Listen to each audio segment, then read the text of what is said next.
If we look at the general piece, everyone's talking about off payroll and producing the status determinations and getting the assessments correct. There's probably so much coverage on that. Let's look at some other parts rather than that. So what comes along with off payroll legislation is other pieces of legislation and regulation that I think many won't be familiar with if they've been dealing with PSCs. So the first one is the agency worker regulations, which after 12 weeks requires comparable pay and holiday or paid leave entitlement.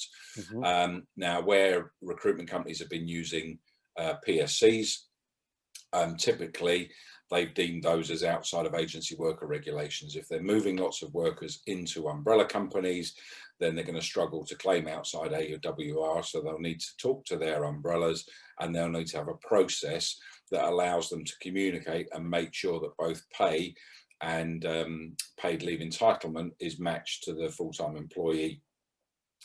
You've then, on top of that, you've then got the conduct regulations. And the conduct regulations, once again, in many cases, recruitment companies would have just had the PSC opt out and had all the paperwork. It's slightly different process with an umbrella. They've got to make sure their contracts with the umbrella are correctly formatted, and they've got to agree the written notice that the umbrella should provide to them. And interestingly enough, recruitment companies should make sure they also provide their written notice to the end client, otherwise the opt-out is invalid under the regulations. And the last one, just very briefly, is key information document, because under the requirements that came in just as lockdown came in, and we're seeing lots of people have sort of missed the detail of it. So they need to get up to speed with that and work with their umbrellas to make sure the process is done correctly.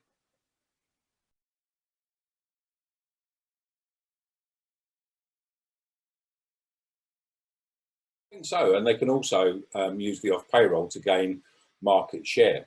One of the issues that's really come to the forefront with off payroll is obviously the debt transfer within it, back up the supply chain. So working with your end clients and having a process, a structured process for making the IR35 assessments, and also auditing the supply chain providers. If you're the lead agency working with your clients on that, then you are going to see what your providers, what other companies your providers are using. And if you identify non-compliant umbrellas or providers within your competitor's supply chain, then clearly the end clients will want to move those to a more robust position. So rather than compliance be seen as sales prevention or a pain in the backside, actually, if you turn it on its head, I think it gives businesses massive opportunities to nick market share.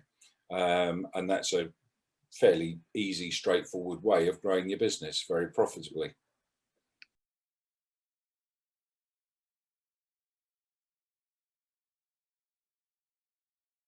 A number of ways they can do it. Obviously, the trade associations, the recruitment companies, keep them up to date with a number of the factors.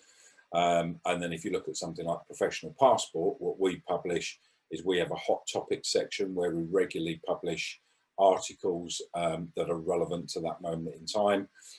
Some of them, or a lot of them, are recruitment and client focused, helping them to understand some of the issues.